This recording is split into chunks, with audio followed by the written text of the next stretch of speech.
Don't just live for tomorrow, or just live in yesterday. Just be glad for all you have that's in today. And though you've come through many obstacles. Hey everyone, Connie here, and welcome to my blind reaction to My Hero Academia Season 5, Episode 24. The second to last episode of the season. And yeah, I don't remember if I mentioned this last time, so I'm going to bring it up right away. This is not what I really expected from this arc. Like, I had heard about the My Villain Academia arc, and I just expected there to be a lot more to it. It's, when you think about it, really compact. It's basically just one small thing. Shigaraki and the rest of the League of Villains having a small face-off against the Metal Liberation Army. That's all it is. And I was thinking when I heard about it and with all the hype surrounding it that it was going to be something bigger. And don't get me wrong, I still love it. It's a fantastic arc. Really highlighting and upgrading even the villains. But I feel like for all the hype it got, it's not really there. And some people I know are going to automatically say, like, oh, but you're watching the anime. They don't get it as right as the manga. The anime cuts out a lot. It's like, I've heard about some of the stuff that have been cut out up to this point and everything. From that was in the manga, and it's like it wasn't necessary stuff. It wouldn't have helped anything. And I've heard there are a couple points that were censored as well, and it's like even if those were uncensored, it wouldn't have changed anything. My issue is with the story of it, which is pretty much the same. The events that are happening. It's underwhelming.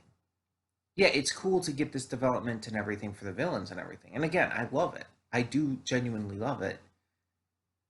Um, but, and this may be a very unpopular opinion, it's the weakest part of this season. Um, I'm much more invested in the hero characters. Even though Himiko is one of my favorite characters in the series, that's like just as a singular character. Like, in terms of story and everything, and in terms of overall investment, I'm more interested in the heroes than the villains. And this arc, at least so far, hasn't really done anything to change that. And there's only 2 episodes, including this one, left. So unless something like exceptional happens, which honestly I really doubt is going to happen, it's not going to live up to the hype.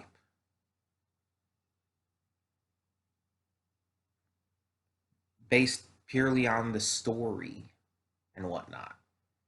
Again, not based on what the anime cut out.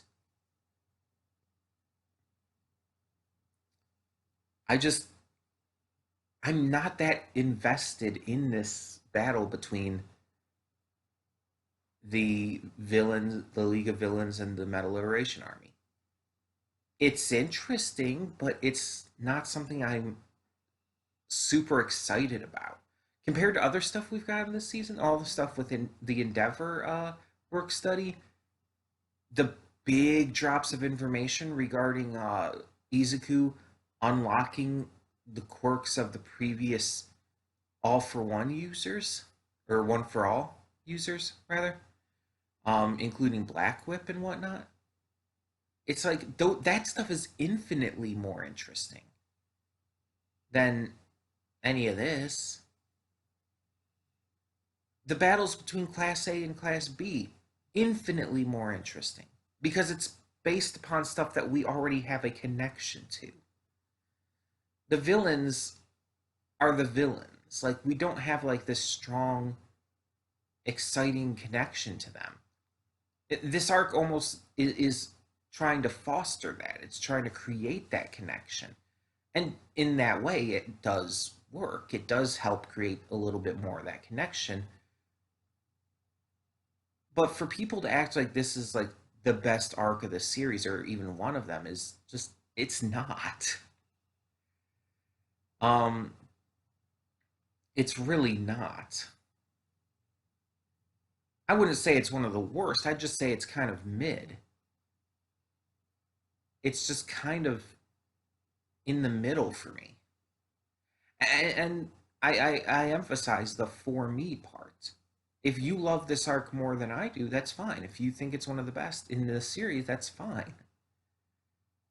But from my perspective, I can't see it that way. I can still acknowledge that it's good, very good.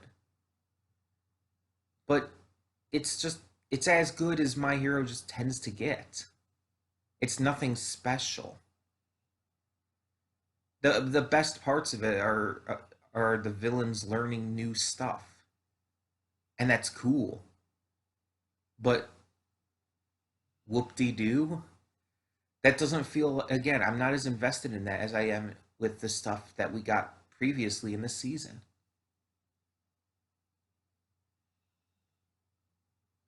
And again, this is not the weakest part of this season because of the anime cutting things out and whatnot. It's because of the actual story of it.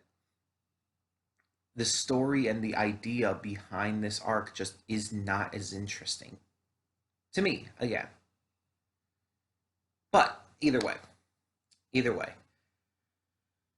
I am still interested to see how this battle with between Shigaraki and Redestro continues to go.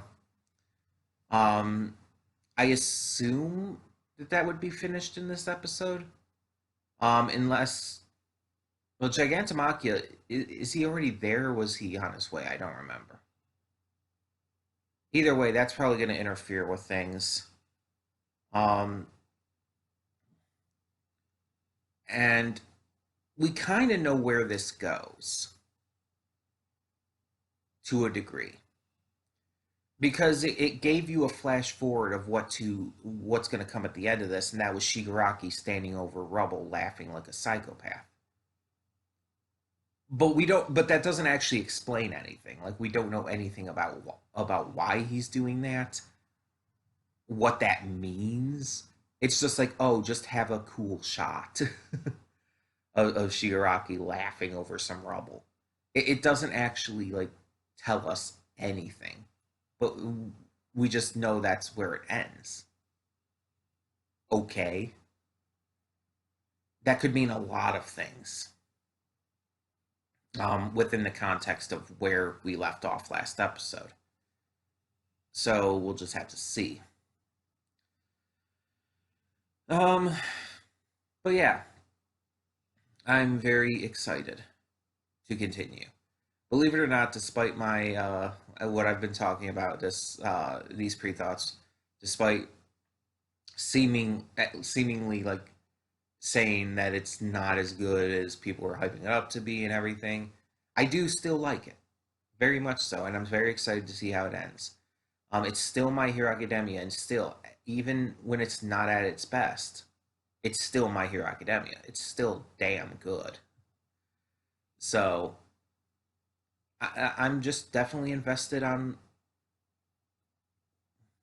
where we're going next, at least, and excited to see how My Villain Academia ends. So let's get this going. When the screen fades to black, pause this redirect and go to the description below. Follow the link to the reaction, and after you watch it, come back here to the redirect and resume play. Because after it fades black and then fades back in, everything from that point forward will be my afterthoughts and will contain spoilers to the episode. So, that being said, thank you so much for tuning in, and I'll see you at the reaction.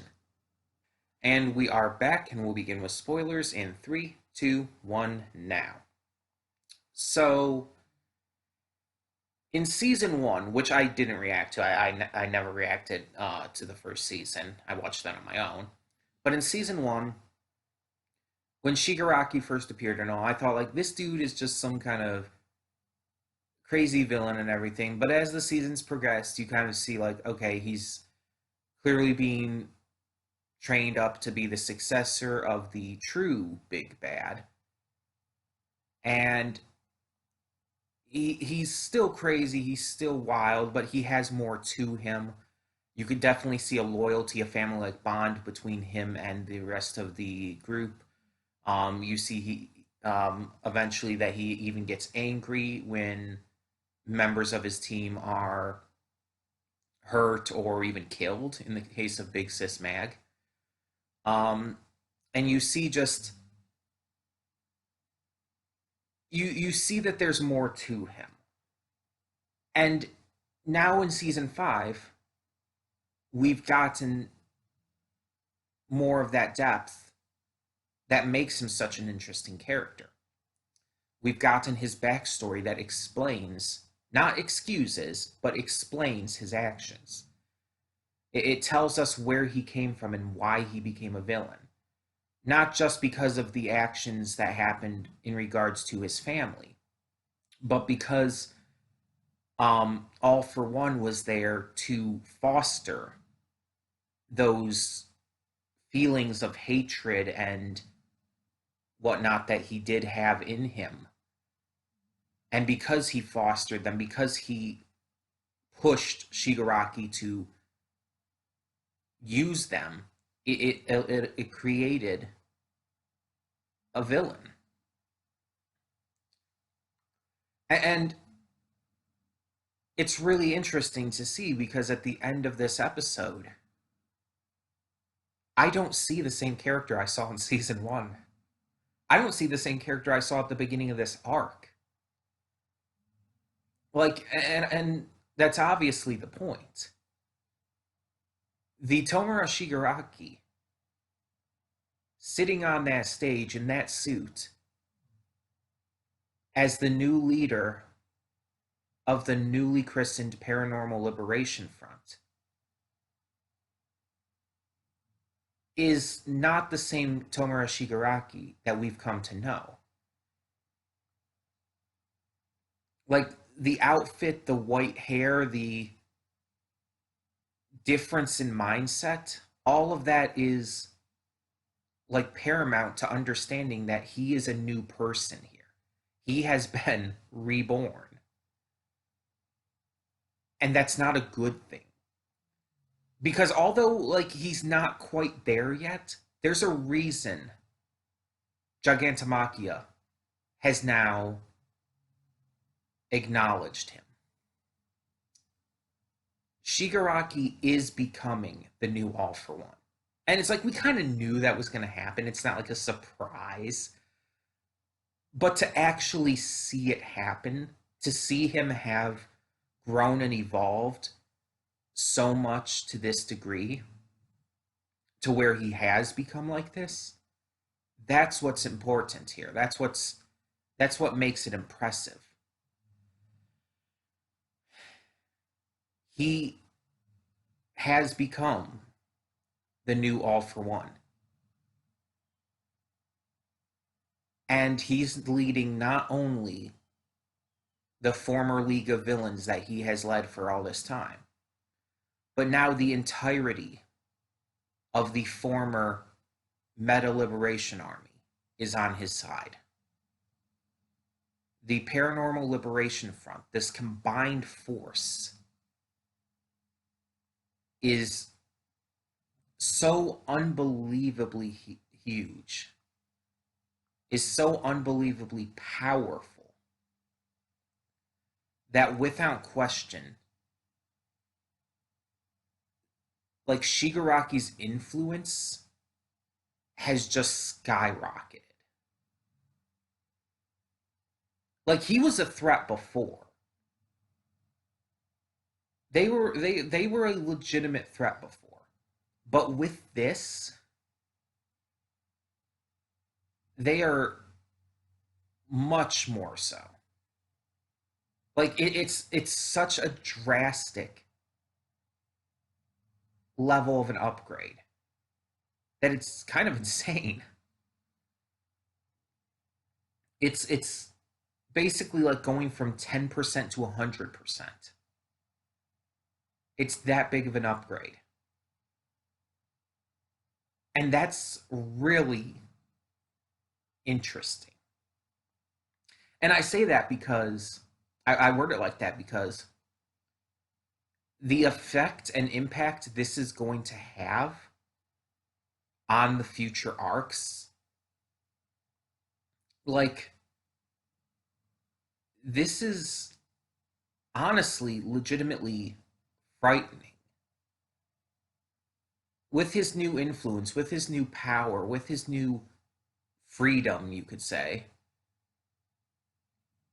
when Shigaraki wages war against the heroes rather than other quote unquote villains, even though I don't really consider the Meta Liberation Army or former Meta Liberation Army to be technically villains.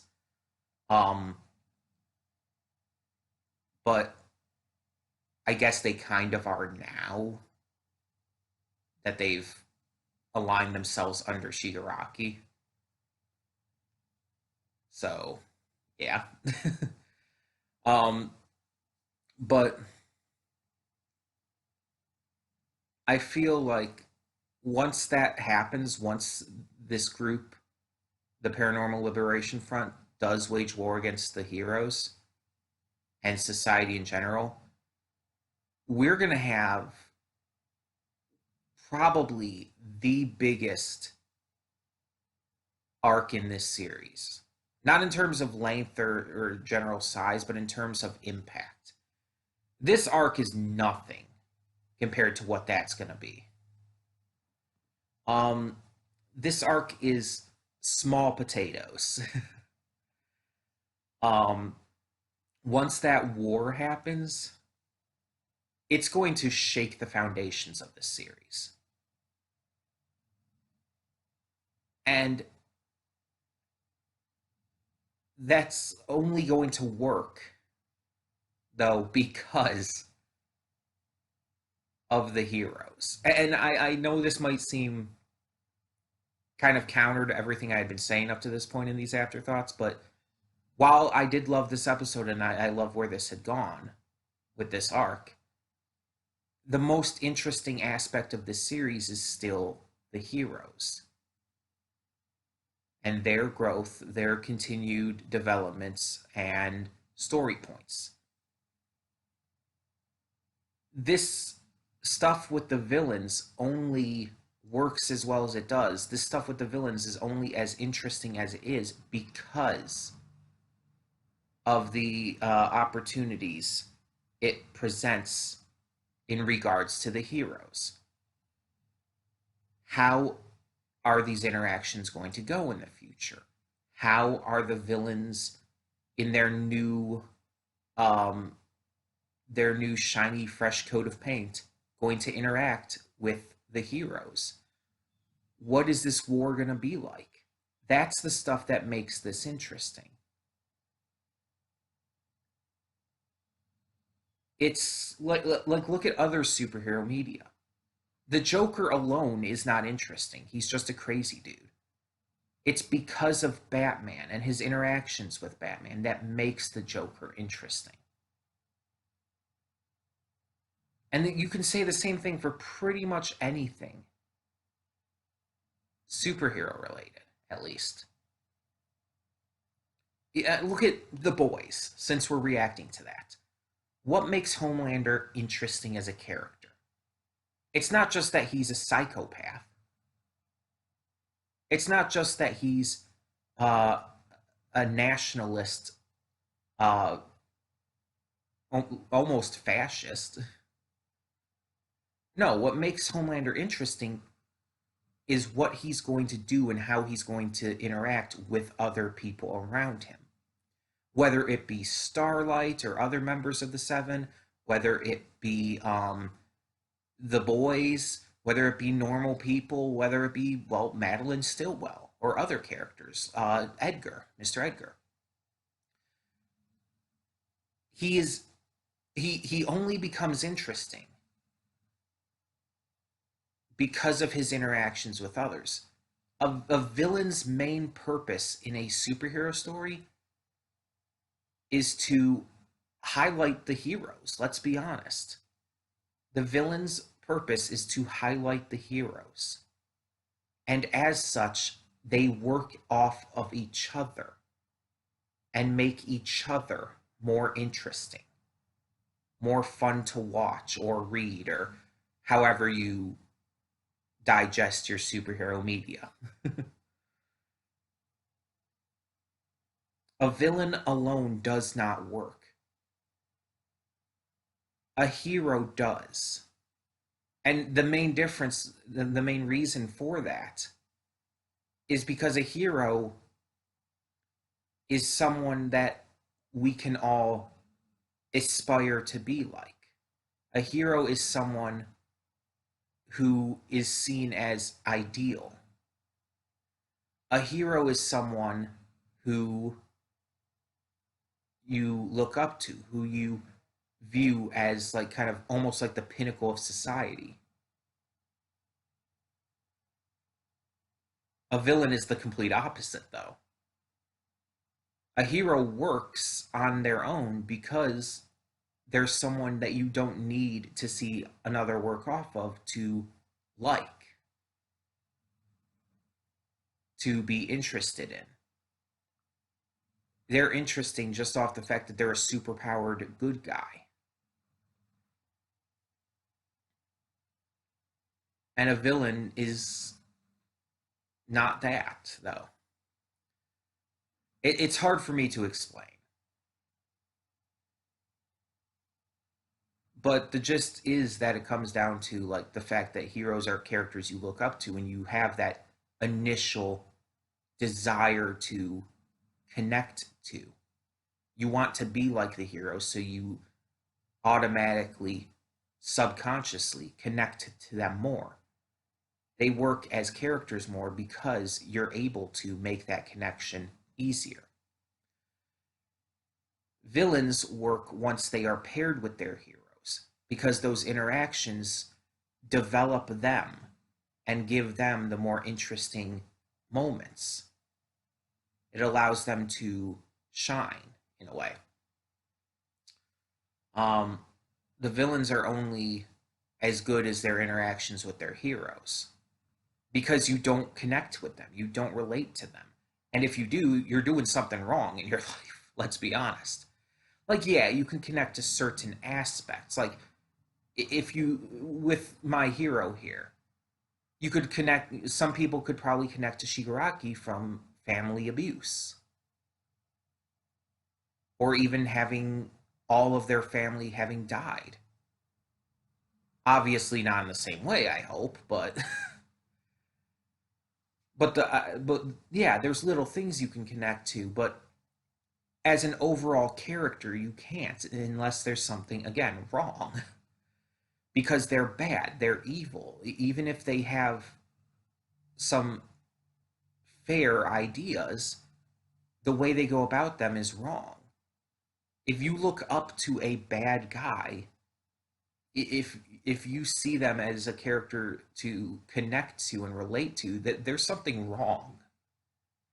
That's why you see like those memes on social media and stuff that are like, if you're idolizing these characters, get some help. And it has like characters like Walter White from Breaking Bad or Rick from Rick and Morty, and it's like you're missing the point. You're not supposed to be idolizing these characters. They're bad characters, and they're not really characters worth looking up to. And that's what a villain is. It's like you're not supposed to look up to them. They're bad guys. They're evil. They're psychos. You're supposed to want them to be defeated. Even if they have some valid points here or there, you still want them to be defeated because the way they're going about it is wrong. And so you connect to the heroes because you want them to succeed and because you can connect to them more from a perspective of, well, morality, really. And even more than that, to be honest. So, my point is with this long rambling is with My Hero Academia, the villains are great, really great, but they're at their best when they're interacting with the heroes, when they're having a fight with the heroes and stuff. And with this clear war that's to come, it's going to be insane and it's going to do wonders for them. All this arc did was develop them a little more. All this arc has done is give them a little more depth, explain their backgrounds for a few of them, and just give us some cool action stuff. And that's fine. That's fine. I have nothing wrong with that for an arc. But you also have to acknowledge that, or at least I acknowledge that,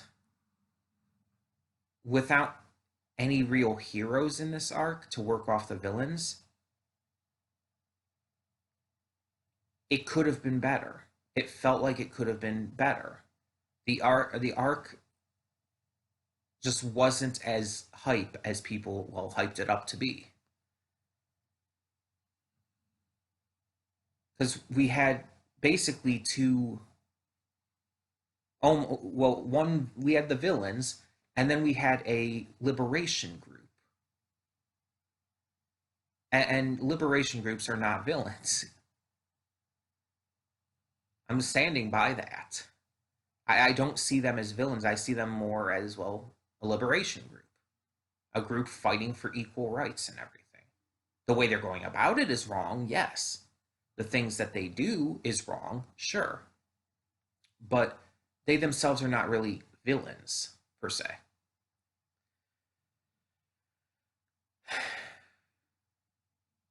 So now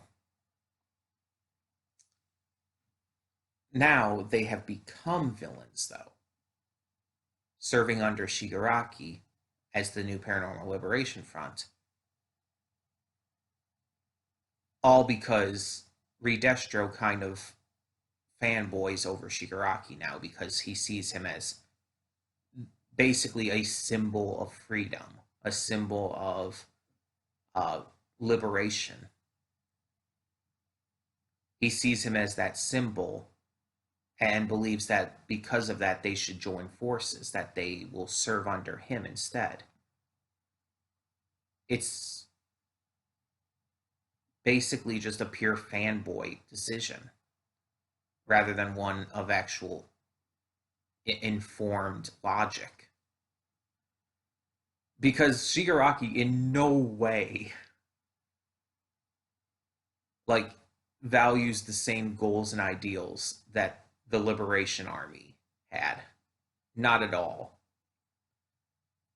The Liberation Army wanted freedom to act on quirks at will, to use quirks for everyone without restrictions.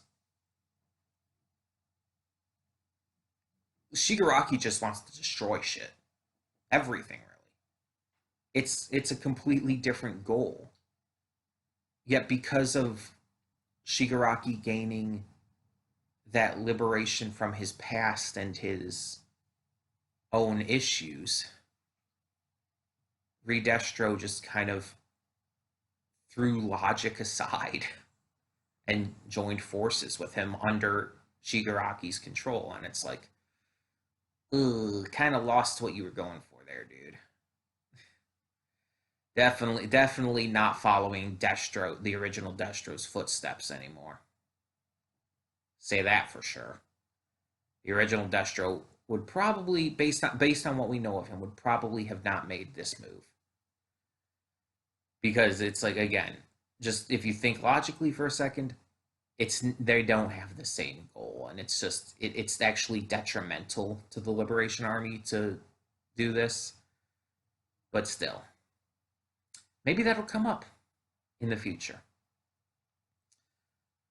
Um, but there is still one episode left, and I am wondering if it will, um, if it will still technically be this arc, or if we're going to catch up at the very end with our heroes still. Because I don't know, I can't see there being really much of anything left after how this episode ended. It's like that just seemed like the end, but there's still one episode, so I don't know. I don't know what to expect going forward, basically. And let me check something here real quick.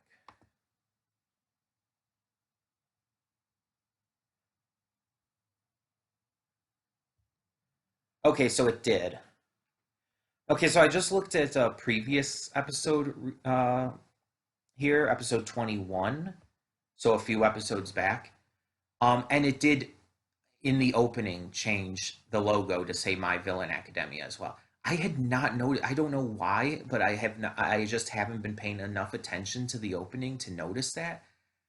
It's wild that the second to last episode of the season is where I finally noticed that that changed. Unless I'm just having another complete brain fart moment and I did realize this before and I just didn't, and I just don't remember realizing it before. I don't know. My mind does all kinds of fucky weird shit all the times. I forget I even remembered stuff before. It's like I'll notice something and then weeks later or something I'll forget that I ever noticed that. It's like, oh, did I ever know that? No, I did know that, didn't I? Did I? My mind is like not the best with that kind of stuff, I guess. But I don't think I ever noticed that before. In fact, I think I was talking on social media at some point about how I wish the opening had changed a little bit to reflect My Villain Academia. But I guess it did at least a tiny little bit. Either way, either way. So yeah, I don't know what's going to happen next episode, but this arc has been really good, but nowhere near the level of hype that it's received from fans. It doesn't live up to that. It just doesn't. It's really good, but without any heroes to balance things out, the villains just aren't at their best, in my opinion. And even though we got some great character moments and great um, depth and development and backstory for some of these villains, it just still feels like it's just kind of mid for me in terms of the overall quality of the arc.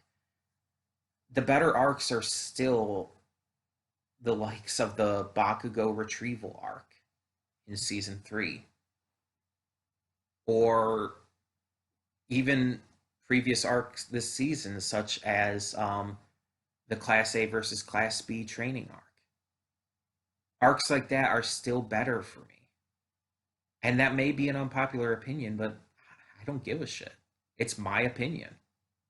It's my viewpoint, my perspective on this series. I'm entitled to it just as everyone else is entitled to theirs, no matter how different they are. If people like this arc that much, that's completely fine and valid. Just as it's completely fine and valid that I didn't think it lived up to the hype, even though I still do very much like it. I just don't think it was as good as everyone was acting like it was going to be. And again, as I've stated, that's not about what the anime did or did not do comparative to the manga. It's about the story and what the arc is about. It's the arc as a whole, not like the differences between the mediums that the arc is portrayed in. So, yeah. Either way, I am interested to see how this ends, and we will find out next week with our final episode of the season. And just as a note for everyone, in case anyone is wondering, we do have a replacement already set for this series. I keep a list.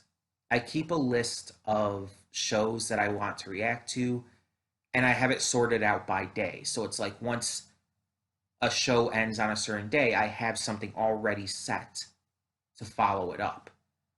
And I keep updating this just all the time.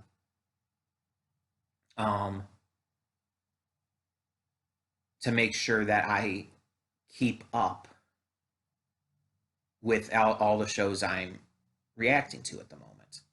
So that way, when something does end, I always have something to replace it. And I have plans for like multiple shows down the line.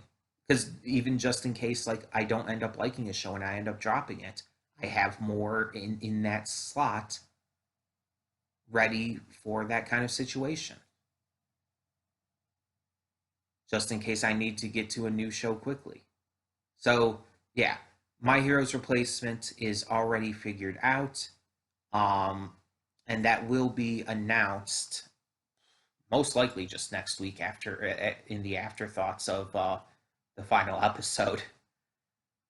But yeah, it's not the only thing ending soon either, because this week is also the last episode of Dragon Maid, so that's closing out as well.